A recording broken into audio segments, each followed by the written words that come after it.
Renaud Muselier, président Renaissance de la région Sud, est donc l'invité d'Adrien Gindre. Bonjour Renaud Muselier. Bonjour. La colère des agriculteurs continue. Le président de la République est à Bruxelles aujourd'hui. Il rencontre la présidente de la Commission dans 3 quarts d'heure. C'est l'Europe qui peut régler le problème? En partie, mais c'est surtout les surtranspositions depuis 20 ans des directives européennes dans le droit français. Surtransposition, c'est nous, c'est de notre faute. C'est franco-français.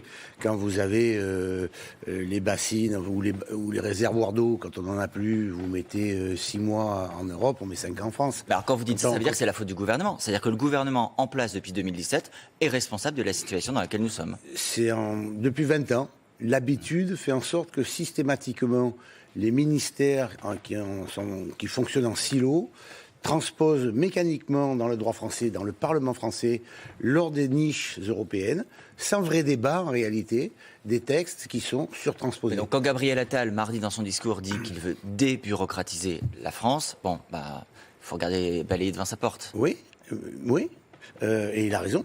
Je vous donne un exemple très simple. Nous, les régions, on a en charge les fonds européens, le FEADER pour les agriculteurs. On a notre autorité de contrôle, puisque c'est nous qui le faisons. Il y a l'ASP, qui est une autorité française qui contrôle, puisque c'est eux qui payent. Et bien nous, les Français, on a mis une 3e lame.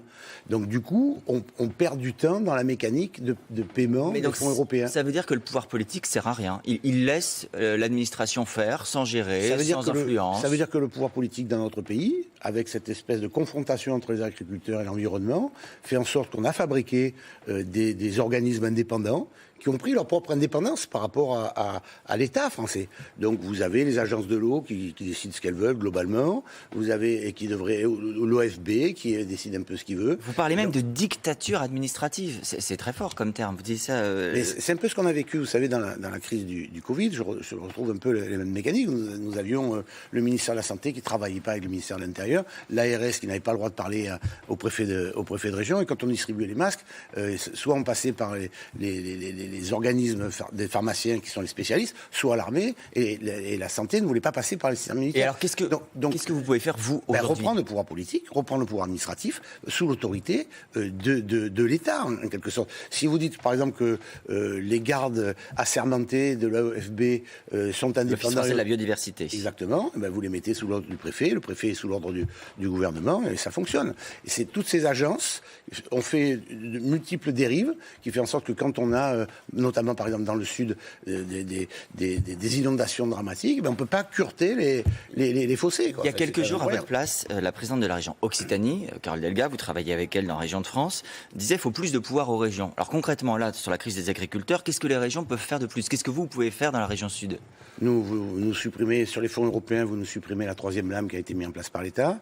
Vous nous donnez la possibilité de piloter ou de copiloter avec les préfets les agences de l'eau, l'ADREAL, l'ADEME, l'ensemble des dispositifs. Toutes les administrations locales, quoi.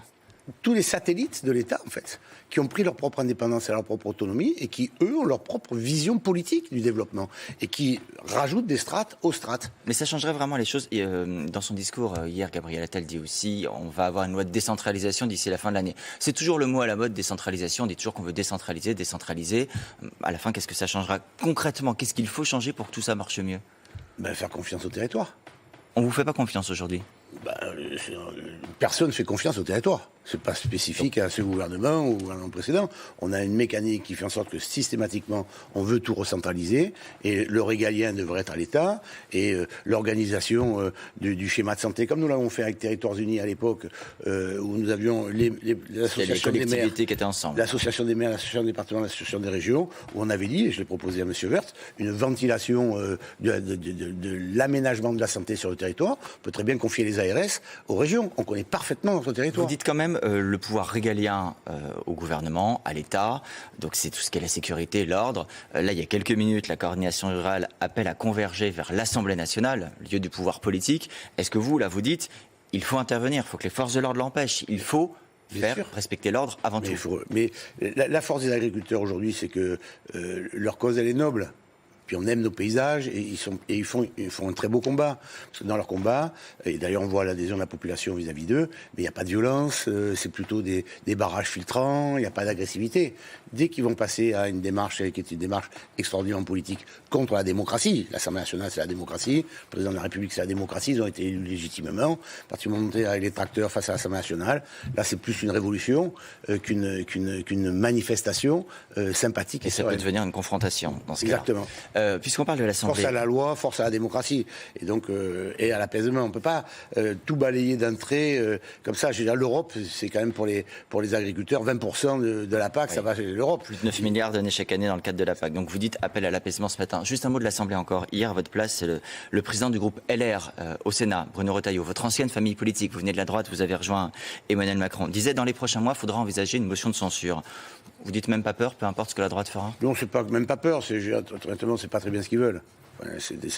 Ils votent au Sénat sur l'immigration, ils font globalement n'importe quoi à l'Assemblée, ils arrivent à tenir leurs troupes au Sénat sous l'autorité de M. Larcher, le président du Sénat. À l'Assemblée nationale, on voit bien que c'est un canard sans tête, ils courent dans tous les sens. C'est un canard sans tête parce que la droite est déjà au pouvoir. Rachida Dati au gouvernement, un discours du Premier ministre où il y a tous les mots, les idées de la droite. Oui, non, mais oui. Ben justement, pourquoi eux, alors justement au départ, ils ont refusé par exemple de me soutenir quand j'étais face au Rassemblement national. Ils sont très ambigus dans tout ça, même par rapport à cette crise agricole, ils sont très ambigus. L'ambiguïté dans la vie politique ne fonctionne pas. Donc il doit y avoir une clarification, et cette clarification aura lieu aux européennes, et je leur garantis qu'ils feront moins de 5. Oui, avec peut-être quelques traces quand même du conflit en place, puisqu'on voit bien que le RN, le Rassemblement national, est très mobilisé aussi pour en faire une affaire politique. Mais c'est normal, la vie politique est là, et l'Europe a beaucoup d'importance. Mais on est dans une crise de civilisation, n'oublions pas que nous avons la guerre à nos frontières, et qu'on a la paix sur ce continent depuis longtemps. Merci Renaud Muselier d'avoir été sur TF1 ce matin. La suite, c'est avec vous, Bruce.